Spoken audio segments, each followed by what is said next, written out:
नमस्कार, ईश्वरी आर्ट्स या मराठी यूट्यूब चॅनलमध्ये आपले मनापासून स्वागत आहे। ईश्वरी आर्ट्स या मराठी यूट्यूब चॅनलवर आपण आरी वर्कचे बेसिक क्लास घेण्यास सुरुवात केलेली आहे। आजचा हा क्लासचा 30वा दिवस आहे। अशा प्रकारे आपण वेगवेगळे आकार काढून मनी स्टिच कसे करायचे हे पाहत आहोत। त्रिकोण, चौकोन, गोलाकार, पानाचा आकार असे वेगवेगळे आकार काढून आपण मनी स्टिच करून घेतलेले आहेत। अशा प्रकारे वेगवेगळ्या आकाराचे मनी कसे स्टिच करायचे हे सुद्धा आपण पाहिलेले आहे। तुम्ही अशा प्रकारचे आकार काढून मनी स्टिच करण्याचा भरपूर सराव करून घ्यायचा आहे। जर काही अडचण असतील तर तुम्ही मला कमेंट बॉक्स मध्ये विचारू शकता। आपण इथे शुगर बीड्स घेतलेले आहे, जरी थ्रेड घेतलेला आहे, आरी वर्कची सुई घेतलेली आहे, व्हाईट कलरची पेन्सिल घेतलेली आहे। आपण आज आता हा आकार पाहणार आहोत। अशा प्रकारे तुम्ही सुद्धा हाफ त्रिकोणाचा आकार काढून घ्यायचा आहे। पेन्सिलने हाफ त्रिकोणाचा आकार काढून घ्यायचा आहे। जरी थ्रेडला सुरुवातीला एक गाठ बांधून घ्यायची आहे। हा थ्रेड रिंगच्या खाली असा उभा ठेवायचा आहे। आडवा जर ठेवला तर तो आपल्याला वरती घ्यायला थोडासा अवघड जातो, त्यामुळे अशा प्रकारे उभा ठेवायचा आहे आणि अशा प्रकारे तो वरती घ्यायचा आहे। रिंगच्या खाली अशा प्रकारे 3 बोटांमध्ये जरी थ्रेड पकडायचा असतो आणि असा वरती काढायचा असतो। ज्या दिशेने वर्क करायचं आहे त्या दिशेला सुईचं टोक ठेवायचं आहे। नेहमीप्रमाणेच मागच्या बाजूला एक सिंगल साखळी टाका घालून घ्यायचा आहे, म्हणजे आपले वर्क मागच्या बाजूने उसवत नाही। इथे आपण शुगर बीड्स लावत आहोत, त्यामुळे 2-2 मनी स्टिच करायचे आहेत। जर मोठी मनी जर तुम्ही इथे लावणार असाल तर एकच मनी स्टिच करायचा आहे, म्हणजे 2 मन्यामध्ये गॅप राहत नाही व आपली फिनिशिंग अगदी व्यवस्थित येते। आपण इथे जरी थ्रेड वापरलेला आहे, तुम्ही इथे साधा थ्रेड सुद्धा वापरू शकता सरावासाठी। जरी थ्रेड हा थोडासा महाग असतो, त्यामुळे सराव करण्यासाठी तुम्ही ते साधा थ्रेड सुद्धा वापरू शकता। तो त्याने सुद्धा चेन स्टिच कशी करायची व अशा प्रकारचे मण्यांचे वर्क कसे करायचे आपण पुढील व्हिडिओ मध्ये पाहणार आहोत।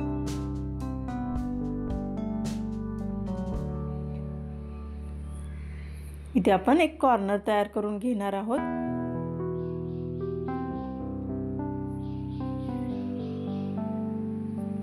हे पाय, त्यात आपल्याला एक कॉर्नर करायचा आहे, त्यामुळे एक एक्स्ट्राचा मनी इथे आपण लावून घेतलेला आहे आणि त्या मण्यांच्याच अगदी वरच्या बाजूला अगदी जवळ आपण चेन स्टिच घालायची आहे। हे पहा, अगदी जवळ चेन स्टिच घातलेली आहे। त्यानंतर आपल्याला या दिशेने वर्क करायचं आहे, त्यामुळे त्याच मण्यांच्या पुढच्या बाजूला अगदी जवळ चेन स्टिच घालायची आहे। आता जो आपण एक्स्ट्राचा मनी लावलेला होता तिथेच पुढच्या बाजूला आपण चेन स्टिच घालून घेतलेली आहे आणि एक्स्ट्राचा मनी सोडून त्याच्या खालच्या बाजूचा जो मनी असतो तिथून या बाजूला असे मनी लावून घ्यायचे आहेत। एक मनी सोडून दुसऱ्या मण्यांपासून अशा प्रकारे आपण मनी लावून घ्यायचे आहेत, म्हणजे इथं आपला व्यवस्थित असा कॉर्नर तयार होतो। व्हिडिओमध्ये मी तुम्हाला काही टिप्स सांगत असते, तुम्ही सुद्धा असे वर्क करताना त्या टिप फॉलो करा, म्हणजे तुमचेही असे वर्क अगदी व्यवस्थित, फिनिशिंग ही व्यवस्थित जमेल। अगदी सोप्या पद्धतीने सावकाश मी तुम्हाला सांगत असते।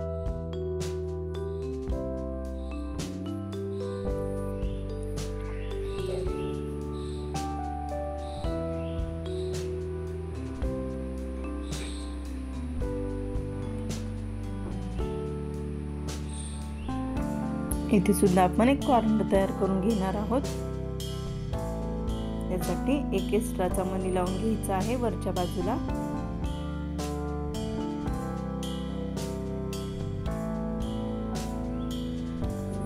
त्यानंतर त्याच्या शेजारीच एक सिंगल साखळी टाका घालायचा आहे।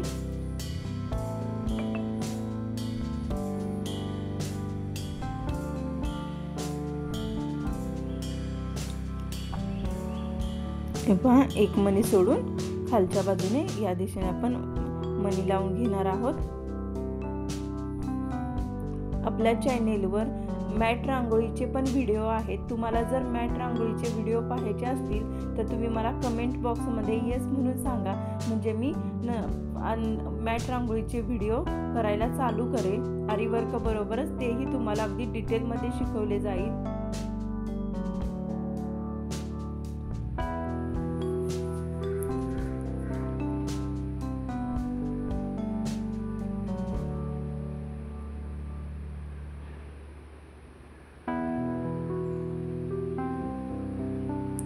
इथे सुद्धा कॉर्नर तयार करून घ्यायचा आहे. इथे एक एक्स्ट्राचा मणी लावून घ्यायचा आहे आणि कॉर्नर तयार करून घ्यायचा आहे.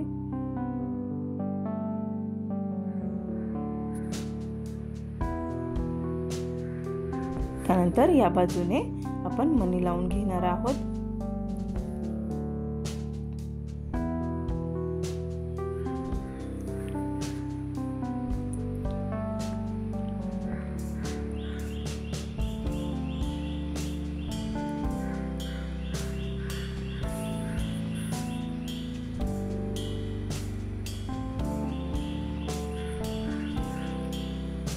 इथे सुद्धा आपण एक कॉर्नर तयार करून घेणार आहोत.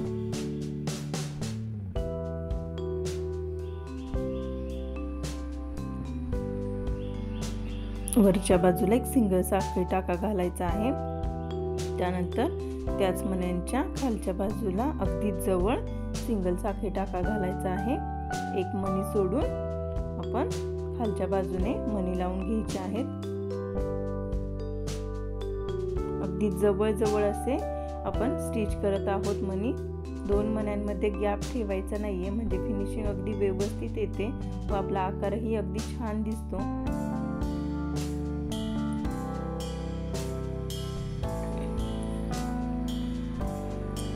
इथे आपण शेवटचा मणी लावणार आहोत आणि एक गाठ बांधून घेणार आहोत. आपले अगदी कॉर्नर अगदी व्यवस्थित असे आलेले आहेत. तुम्ही सुद्धा असा आकार काढून मनी स्टिच करण्याचा भरपूर सराव करून घ्या. व्हिडिओ आवडल्यास लाईक करा. चॅनलवर नवीन असाल तर सबस्क्राईब करा. बेल आयकॉन प्रेस करायला विसरू नका. धन्यवाद.